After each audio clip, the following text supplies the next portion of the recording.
Many people feel disempowered by the fact they ruminate incessantly on the ex narcissist and all the things that their ex narcissist would have said to them, made them feel, etc., continues to weigh down on them long after the narcissist has left. And that's exactly what narcissists want. Narcissists like to know they can have a long lasting impact on you, even once they're no longer around you, because that's how they get their supply needs met. The negative supply they get from you, which is you being in this uneasy, kind of devalued space where you're confused, you still believe the things that they said to you, you still believe that you're not worth much because they would have said that you they would have killed your self-esteem basically. Those things tend to live inside the victim, the person that was abused, for a long time, even after the narcissist has left. But it doesn't have to be that way, and it doesn't have to stay that way. Of course, if you've been with a narcissist and all of a sudden you two part ways, you're not going to feel splendidly well from one moment to the next. That's not how it works. There is a healing process. There is a process to improve, but there are a few pointers. There are a few principles that you can keep in mind that can make a world of a difference to you for the better. And one of the key things to bear in mind is whenever you have a thought of the narcissist that doesn't sit well with you, that makes you uneasy, kind of accept the thought for what it is. Let it just exist, don't judge it. And then the energy that comes from that, whether it's anger, frustration, the desire to grab them by the shirt just to explain things, to give you some clarity over why they treated you in a certain way, all of these thoughts that can be overwhelming, use that as impetus, as an impulse, as fuel to do something for yourself that's better. It could be starting something new. It could be having the courage to do something that you've been contemplating but you haven't quite had the courage to do for a while. Maybe it could be changing jobs, or trying to go for a promotion that would be more challenging. Maybe starting something new that you could find fulfilling.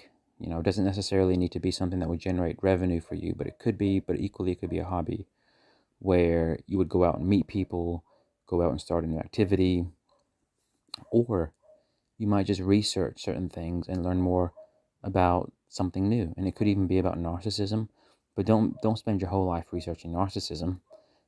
It's good to learn about it and contemplate what happened to you from time to time, but do take breaks from it and do things that are good for you. But sometimes when you have this relapse, these negative thoughts come back about the narcissist or whatever, then it's okay to listen to videos, to read articles that kind of help give you the clarity and put things into perspective.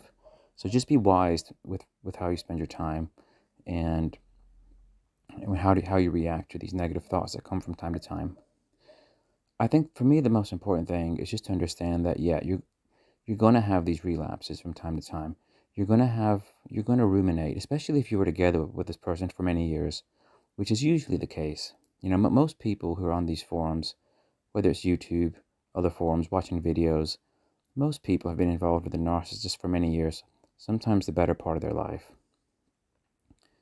So once you realize what you've been dealing with and you know that you don't have to be taken advantage of anymore, it's not going to be from one day to the next that you're completely healed. The healing journey does have bumps in it. So even though you're in a healing direction, you're going to have the occasional bump.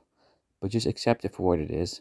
You let a certain negative thought get the better of you, but it's going to happen.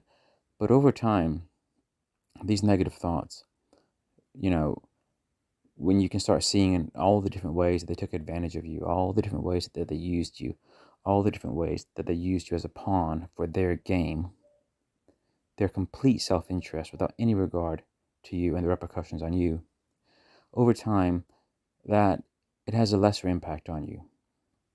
It doesn't impact you as severely. And that's how you know you're healing. So that's just something for you to keep in mind, because it's really important that you don't become discouraged just because you have the bumps, the bumps in the road.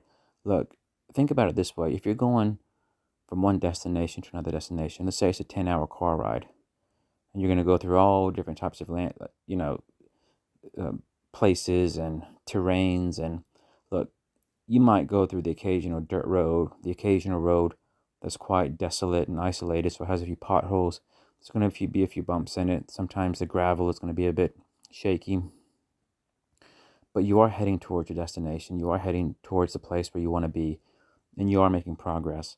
So just be wary of that, and do realize, don't underestimate the the potential that, the energy that comes from you being a bit frustrated or angry or resentful from things that the narcissist did to you in the past.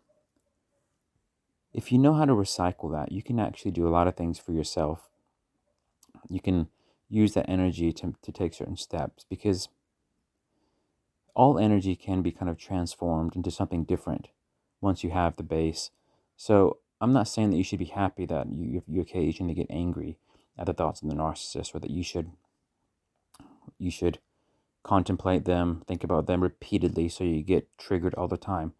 No, none of that, because you don't want to live in that kind of state. But if you occasionally get triggered, if you occasionally become resentful, if you occasionally become confused and you feel this urge to reach out so they explain to you why they behave in certain ways, but then you decide not to, but that energy kind of just circulates throughout your body because you don't really have an easy release for it.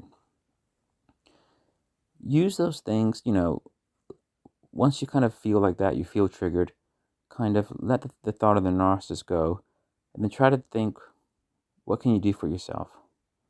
Maybe you want to plan a new trip. Maybe you want to start something new, a new activity. What are your interests? What interests do you have that you haven't quite explored the way you want to yet? A lot of times we find that we have more time in our hands than we actually need. And you could use some of that time doing something new. Even if you start something that you don't really enjoy for the long run, you'll learn something in the process. You'll meet new people too. You'll gain your perspectives. And it could be rewarding for you in so many ways. So just keep that in mind, okay? The healing journey is going to have the occasional bumps, but those bumps don't mean that you're not healing. And when you do get triggered, try to, accept the thought. Don't judge it too much. Don't beat yourself up. Let it go. And then when you have this kind of newfound clarity, newfound grit that comes off the back of these triggers, try to direct that towards something that's actually going to be additive to your life. Thanks for watching.